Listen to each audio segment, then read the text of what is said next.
savings, but I said, God, you know what?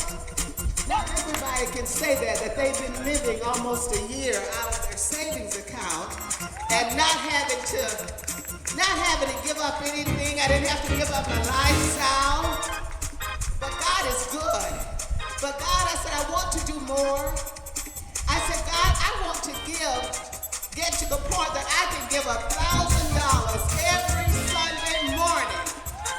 I want to, just like I give 50, just like I give 30, I want to be able to give that, Pastor. I want to be able to give it easily and not think about it. And one of the things I shared with you a few weeks ago is what the Lord had given me, what I desire to do. I started giving. I started tithing that way. I wasn't making all that much in my tithe, but I started tithing on the seed that I wanted to give to God. I want you to catch this morning.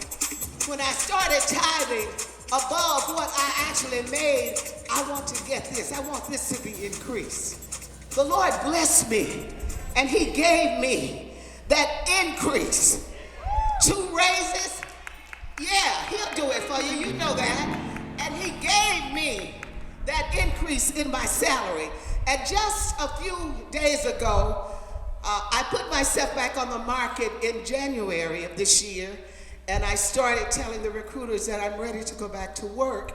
I said, but the one thing you have to understand, because the first things that came up, we'll relocate you to California. We'll come in, and they always come in and packed up my house for me, loaded up my car, and only left me with what I was going to carry in my suitcase, and I would move on, and that's where I would go, and I'd live until the Lord said go. I said, but the one thing I want you to understand is I cannot relocate now.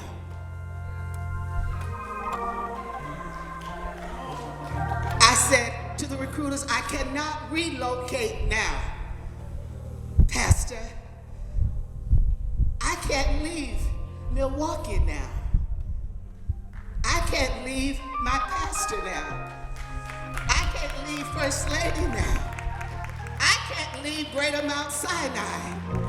That was one of the hardest things for them to grasp, but it wasn't hard for me to grasp, because when I moved here, I was told, now this move is for God. You moved all over the country where you wanted to move, but now this move is for God. I never dreamed of ever living in Milwaukee. I only came here to visit my cousin. He was one of the anchor reporters, Mike Anderson, that passed away not long after I got here. I only came here to visit him. I knew nothing about Milwaukee, except Bishop Daniels and Bishop Hines. I knew nothing about my wonderful pastor. But God said, you can't go anywhere. And the recruiters struggled with that. But you know what the Lord did? He brought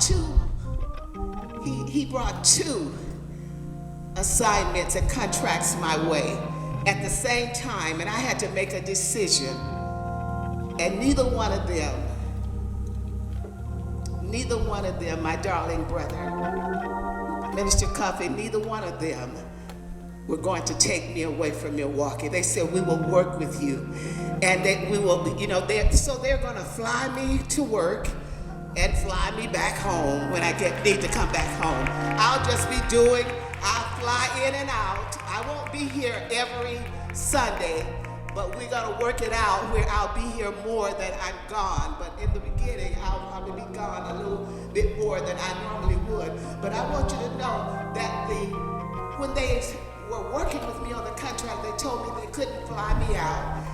They could not they couldn't put up the money for my flight, for my hotel, for my rental car. You're going to have to put that up front, and we will reimburse you within 36 hours. I said, I've never done that.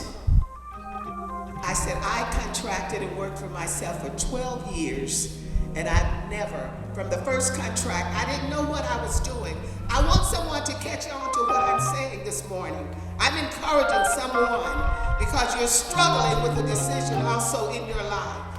And I said to them, I've never done it. My first contract, I didn't know what I was doing.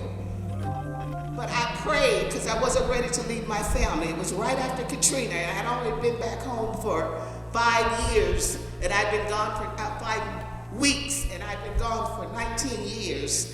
And the Lord would have it so that I built a contract. I negotiated my own contract because when I'm around you, I'm listening and I'm learning.